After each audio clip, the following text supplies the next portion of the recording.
All right, let's get into it. Hello, everyone. It is me, Kev, from Gillette Kevs. So I just finished watching Halloween Ends from Peacock.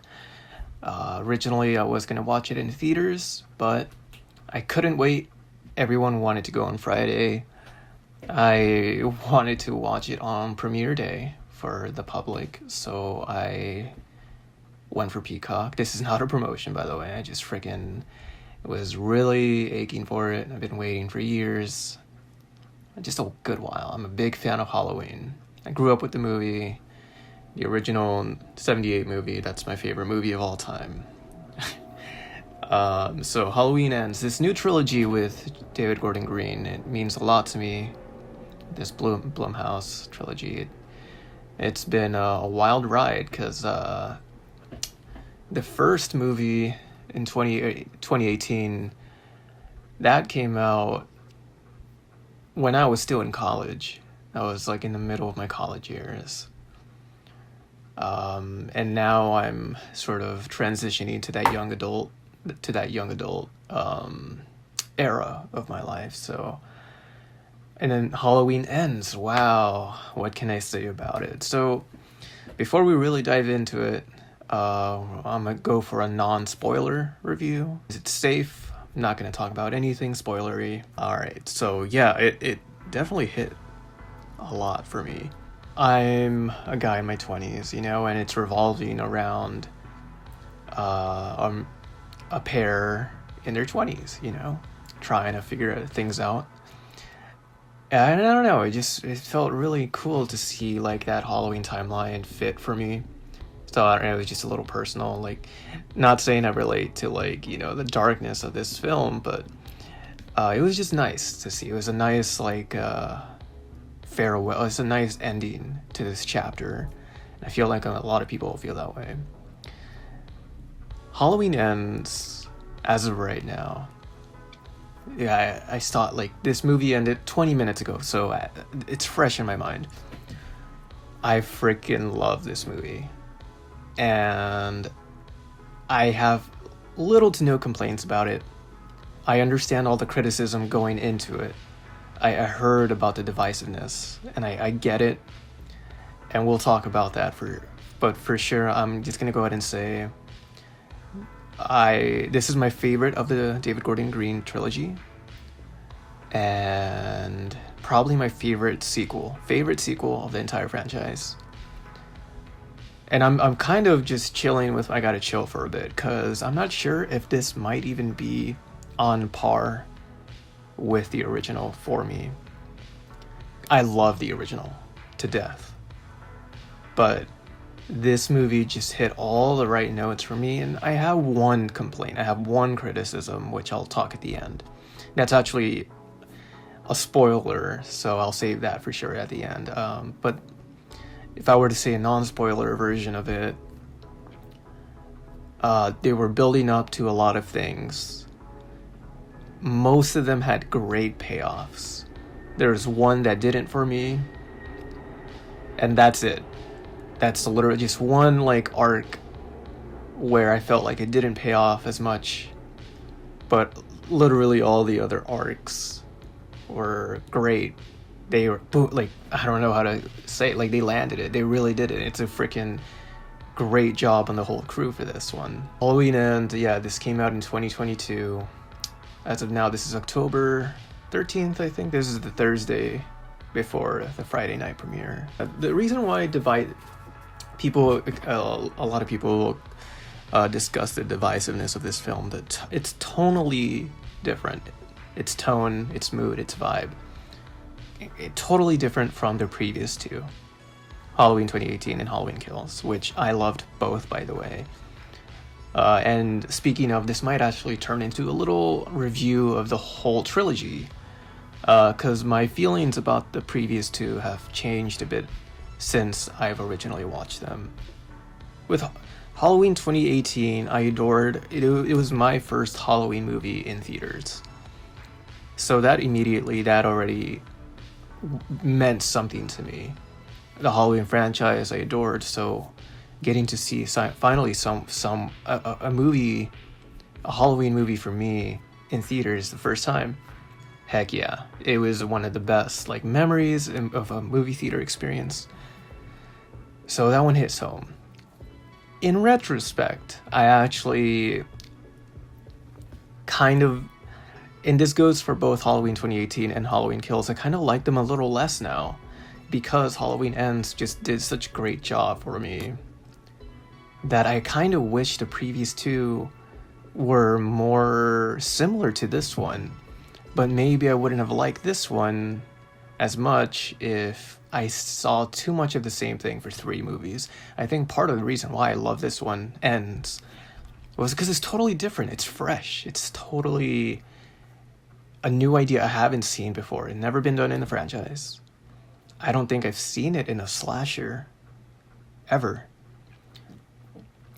And even David Gordon Green said he was kind of anxious that he talked to John Carpenter saying, is this too close to Christine? And I kind of get it why. There's a lot of parallels.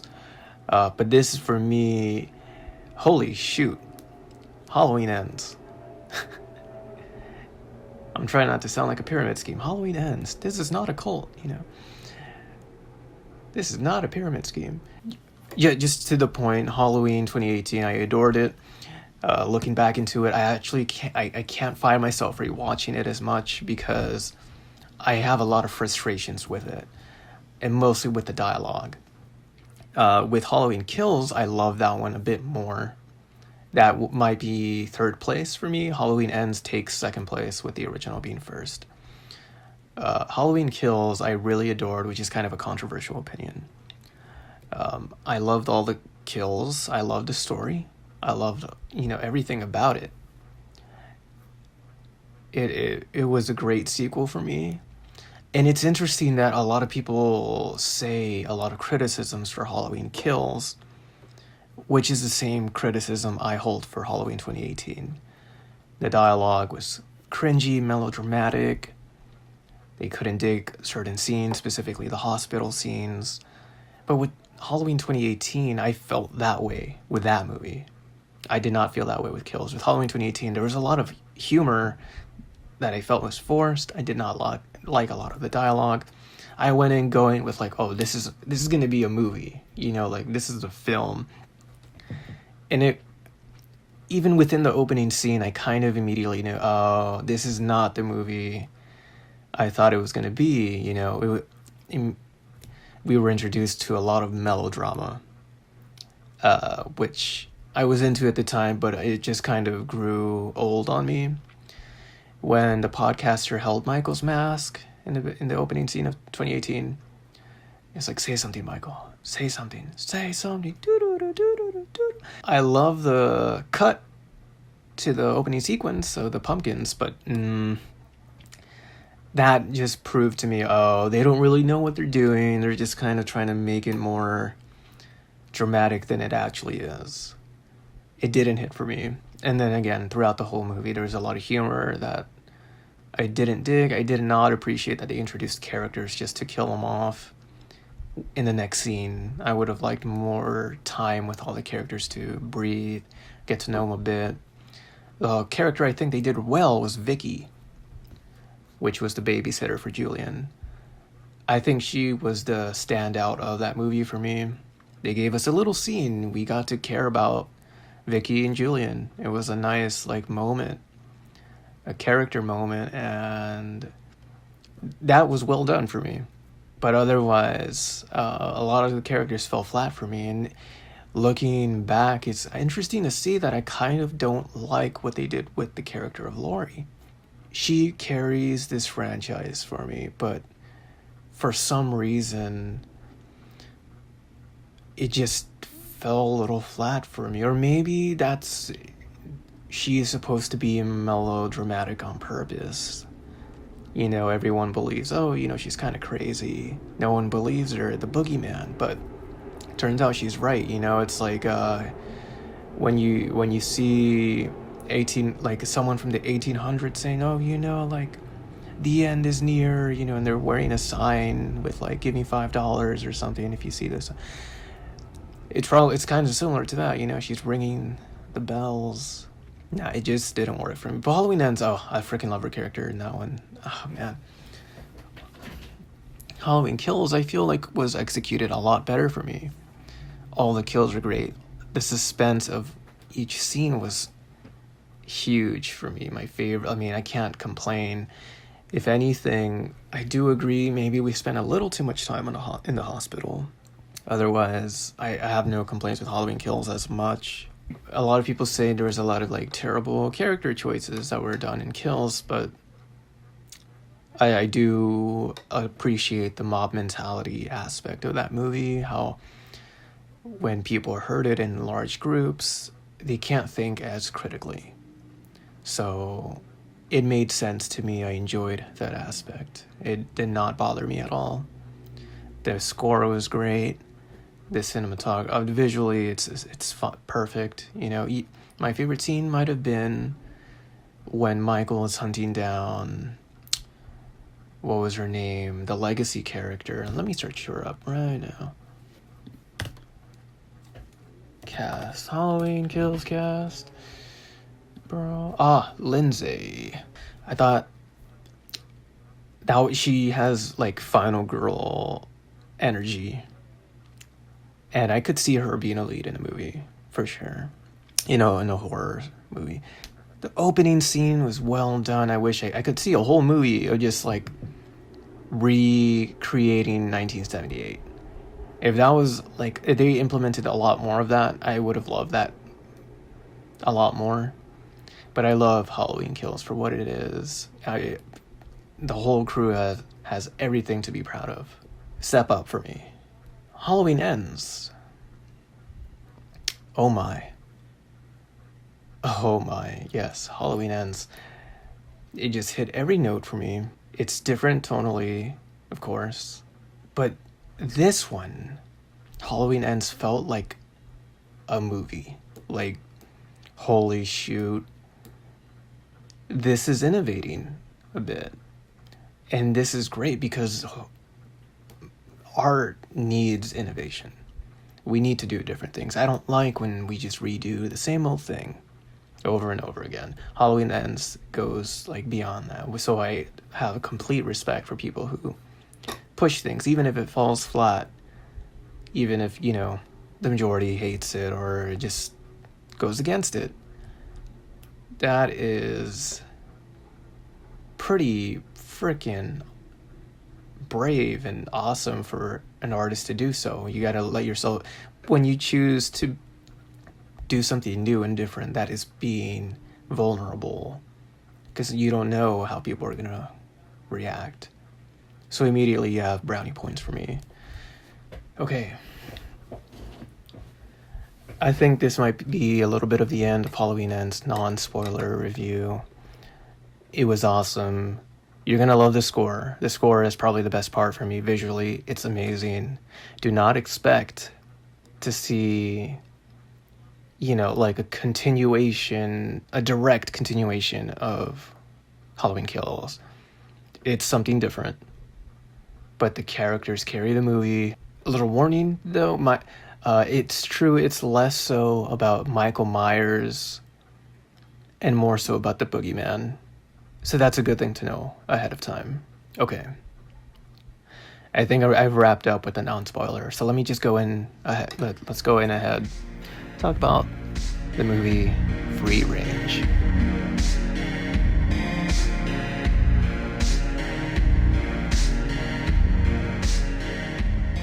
I would almost give it a 10 out of 10, for sure. I don't know, it's not just a 9 out of 10, it's a bit above a 9. It just, oh my gosh, I don't think it deserves 100, just because I feel like there was a couple of things in there that could have been saved, but that is kind of being too hard on the movie, not to be too nitpicky. It deserves a lot of praise, in my opinion. I'm praising it, it's so freaking great. Probably my favorite movie of the year. Right next to Nope, Jordan Peele's Nope. That has been my favorite Jordan Peele movie so far. Halloween Ends carries a lot of coming-of-age elements. They have even the music. It has an aura of like nighttime driving. You know, that's been something that's been trendy nowadays. There's lots of playlists on YouTube of just vaporwave and synthwave, driving down the city at nighttime, with watching the city lights, whether it's in your car, in your motorcycle. And this movie actually has plenty of scenes similar to that. And okay, there's a little scene in the movie. It's a movie called 13 Sins, where it's a guy who decides to play a game, right, with 13 missions, or like little games, but every game gets a little more drastic than the next, and it ends up becoming like this crazy horror thing. In that movie, the main character starts to like go a little mad, gets like a little too excited over like doing all these dangerous things. And there's a scene where he's driving and he goes from being worried to just laughing and wearing a leather jacket, the wind going through his hair, and he's like, haha. That is Halloween Ends. So they introduced a new character called Corey Cunningham. And so, okay, yeah, let's start off with the opening scene. Totally brave. They kill off a kid. That was so freaking... That was a take. I appreciate doing things that innovate, and they didn't just kill a kid for the sake of shock value. I don't think so. They did it to have that power to really show, like, that was the only way to hit home Corey's character, to start off that catalyst of why he transcended, or why he devolved into this character of evil, the new boogeyman, so to say. And okay, so this is where it gets a little divisive for sure. You're not going to see a lot of Michael Myers in this movie. In fact, you might, if you do see him, most of the time he is portrayed as weak, as old, not as powerful. And I think what people go to see Halloween movies for is to see, Michael's reign. He stalks and walks and kills, chills and thrills. And in this movie, he does not do that as much. He's maybe total has like 10 to 15 minutes of screen time. And I kind of knew that going in, because I was like, oh my gosh, they're going to set him up as like a Godzilla with Bryan Cranston. Oh wait, they're not even in it, But damn, okay, so this movie's premise, it's almost like a mentor-mentee thing where Corey, our new character who's dating Allison, he's framed for killing a kid on purpose. It was an accident, so it could be considered manslaughter. It was a babysitting accident, which I really adore the parallels. Started with babysitting, ended with babysitting. Ended with babysitting. He's getting bullied. The whole town of Haddonfield is going through trauma based off of Halloween and Halloween Ends. And that's because of Laurie. She was being very dramatic, very melodramatic about Michael. If you think about it, yeah, he killed 5 people 40 years ago, and she was paranoid the whole time, and that caused the rest of Haddonfield to have widespread paranoia.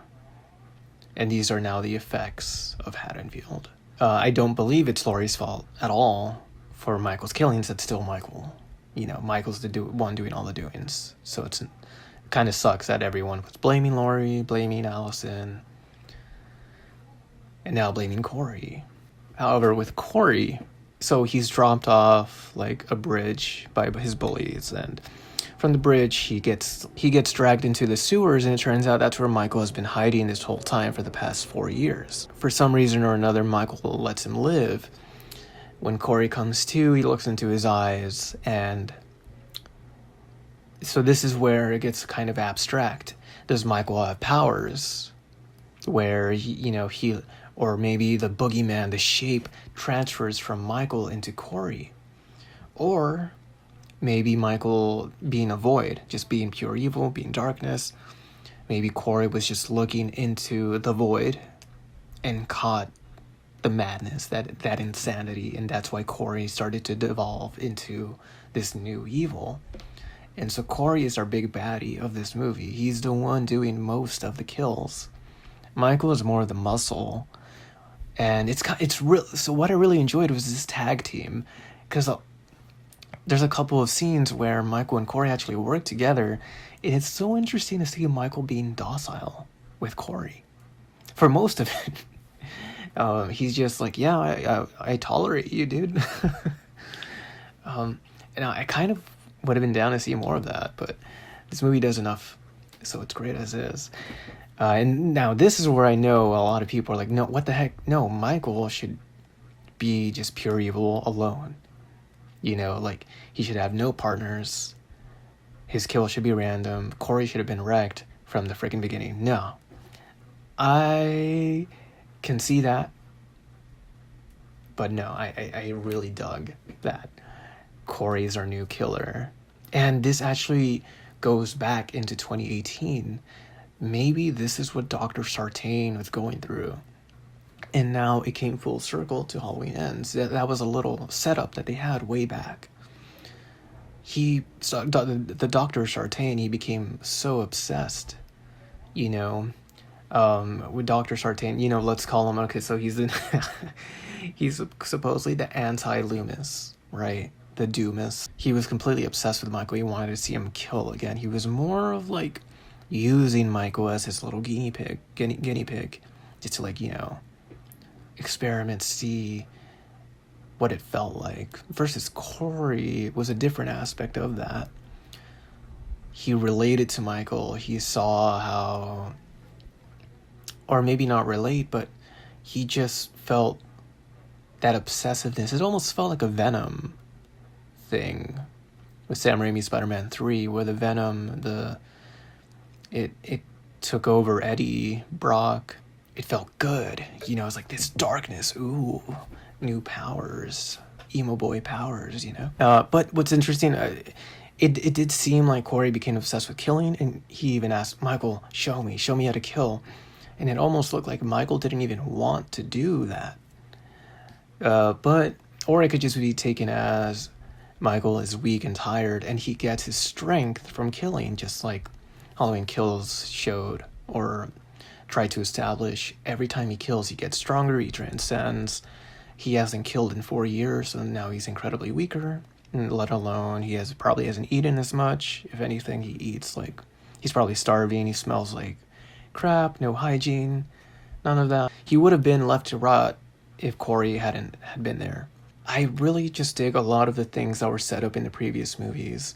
Like the radio tower was all over Halloween Kills, and now it pays off in this one. And someone actually guessed that kill, with the radio host getting killed off while being on air, so then everyone could hear his screams and his tongue being chopped out.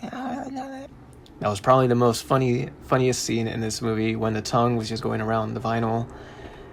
Oh man, that was so great. That's my type of dark humor right there. But the other things are the dialogue. The dialogue was perfect in this movie. It felt real to me, like real characters were talking. And the only one now was still Laurie Strode, who was being melodramatic and more similar to almost like if an atheist were to go through something, like, oh my gosh, my car broke down and I'm late for work, and ow, a kid ran over my foot with a scooter. And Laurie would come in, well, it's because of the boogeyman. And it's like, okay, chill. All right, you know, I'm just relax. That's been the vibe of this movie. But I love that, actually. I think she's allowed to be a flawed character. That gives her more development, and that's her resort because of her trauma of the original movie, and with Halloween and Halloween Kills. It makes sense. So it's something that kind of made me have a dilemma with, but in retrospect, I enjoy it. The highlight of this movie for me was actually Allison, played by Andi. So Allison, there was an argument that she didn't have really a lot to do with 2018 and Halloween Kills. I actually wish she had more to do in Halloween Kills. But I mean, she was badass in both, specifically Kills. She stared at Michael in the face and survived. Like, she's one of the very few characters to be head on with Michael and survive. That does not happen often. Previously, it was only Dr. Loomis who could do that. Now we have three, I think, maybe Jamie Lee Curtis or Laurie Strode, Allison, and Lindsay. They're the only three to survive those encounters. Hawkins did not necessarily have like a face-to-face, like a 1v1 scene. He saw his partner die in Halloween Kills, but I would say Hawkins is another fellow survivor. In this movie, Allison was finally allowed to have, like, this was her movie. And I felt that way with Halloween Kills. I knew they were going to go that way with 2018 was Laurie Strode's movie. This is her return. This is her glory. And she was the victor this round. Halloween Kills is more of Karen's movie. She did most of the work. She tried to save the innocent patient. She was the one who dragged Michael. She saved her daughter. She lured Michael to the mob. She did what was supposedly the final stab. She grew a lot on me. Karen really was the highlight for me in Halloween Kills. And now, all three generations have been represented. Allison is the highlight of Halloween Ends for me. And she kind of goes down a similar path as Laurie in Rob Zombie's Halloween 2. After Laurie in Rob Zombie's Halloween, she becomes traumatized, becomes a darker character. Except I think this one did it 100 times better. Laurie became almost an unlikable character with Rob Zombie's Halloween 2. I still enjoy that movie, but it gets kind of hard to watch when we watch the director's cut, or was it it was a director's cut. They show more of Laurie's, like, outlash. She's allowed to have those outlashes for sure, but it was very, very bleak. It's not just like, it makes it hard to sympathize with her. Versus with Allison, you completely sympathize her because we've been with her on this ride this whole time. She got to have a darker character development with this one, and I loved her arc and her ending. She wanted to move on from everything. She tried so hard to just keep going forward, renew herself, and she tried to empathize with Corey, and she did, and they could have had a really great thing if Michael had not freaking, or the pure evil boogeyman hadn't overtaken Corey in that way. But it's a very tragic storyline, but Allison freaking did it, man. Like, as of Halloween Ends, she's my favorite character. Every movie has a different character that I really enjoy.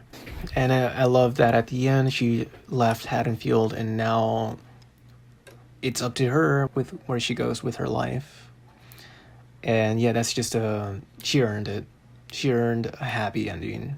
This is a definitive ending for this trilogy. A lot of people say, no, they're just gonna make another Halloween movies later on. They don't understand. This has been a contract with Blumhouse to make this trilogy. They got 3 movies. This is the end for this timeline. There will be more Halloween movies, but it'll be a different timeline. That is what we need to understand. And I embrace that, because now there's more room for different interpretations of Halloween. And if we didn't like this one, well, guess what? There's more for everyone. There's so many movies in this franchise. One of them is gonna stand out to you. So yes, and as of now, they freaking kill the heck out of Michael, dude. They grinded him in the freaking car grinder. His body is out. It's dead. And I loved all the callbacks to the original. It was very emotional to me to see all those flashbacks of Laurie and Michael from 1978, and then seeing Allison save her at the end, seeing how Laurie was so suicidal and how she just wanted things to end, and Allison saved her last second, almost like she was the last light in her life, or one of the last ones, just the hand she needed to get out of that spot. And I loved that. I loved that Laurie lived. I didn't want this to be an Alien 3 where their fates are intertwined, they both have to die. No, I want one to live, And I actually was kind of laughing because they put Michael on top of the car, his dead body on top of the car, and the cops were like, "This is not how we do this." And then the sheriff, Barker, he was like, "It's how we do it tonight." And I just saw ropes on Michael's limbs, and I was like, "Oh shoot, they're gonna drive like 4 different cars diagonally and just tear his limbs apart." I was like, "Damn, they're going that freaking hardcore." But nah, they just freaking took the mechanic like area and they grinded him into the freaking abyss. You know what I mean? Yeah, I didn't want this to go too long. It's clocking in on 40 minutes for me. The score of this movie is the best it's ever been, hands down. I love it. I felt like I was living in the 80s. This feels like a score made for this movie. You know, like that's the biggest thing I can appreciate. And I've learned that music, the soundtrack of a film, really kind of makes or breaks it for me. This movie is freaking subpar. It exceeded my expectations. It was cool to see Julian back at the end. It was cool to see a lot of the characters that I thought were dead. You know, like the nurse, or not the nurse, the graveyard person from 2018. We thought her and her husband died in Halloween Kills. Turns out she lived, and she wasn't able to speak anymore, and she's in the wheelchair. It was cool to see her survive.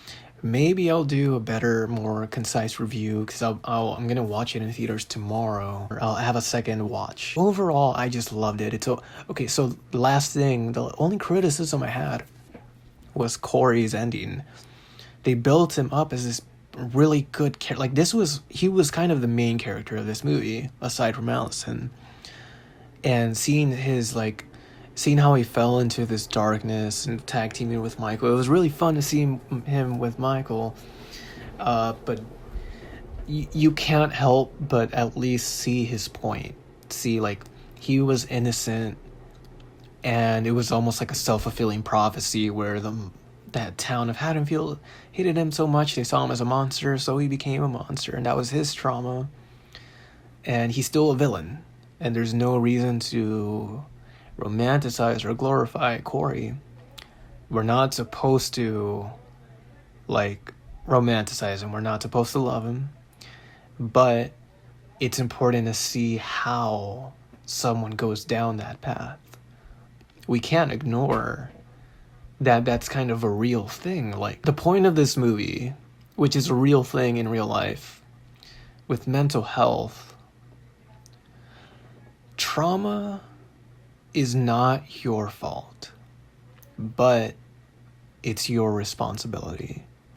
A lot of the things that happened to us growing up, we were never meant to go through, and it sucks that we did, you know? And we shouldn't be blamed for having those backgrounds, but if we are aware of all the things we carry, all this baggage, it's our responsibility to manage that as we grow older. We can't just lash out to the rest of the world like, "Oh, this is all your fault." It's like, no, maybe it's no one's fault. Maybe it is someone's fault. But there are ways to go about it. There are healthy ways to go about it. And so Corey, for me, is an incredibly tragic character. And I love his character. As in, not love him as like I'm rooting for him to win. I did not. But I love his character in terms of how dynamic he was. It was a breath of fresh air. And it was awesome for me. It was just really cool to see. I've never seen anything like that for me. In terms of the Halloween franchise, it's been done before with other movies, of course. But slashers need stuff like this. I didn't mind, people. I feel like people are gonna say this script would have worked if it was a totally different thing. If it weren't Halloween. I can agree, but it elevates it for me because it was Halloween. I loved all the callbacks at the end. They played Blue Oyster Cult, Don't Fear the Reaper, which is a callback to Halloween. They also played it in Scream, 1996 in homage for Halloween, and now they played it here in the credits, and it was well earned, well deserved. Oh wow, and the opening scene too, just really quick, the pumpkins, top notch. It kind of felt like stop motion, but they might have just done like a little time lapse again with the first one, like they did with the first one. Anyways, at this point, it's just nitpicks. You know, there's nothing else I can say. The score was beautiful, visually the best movie since the original.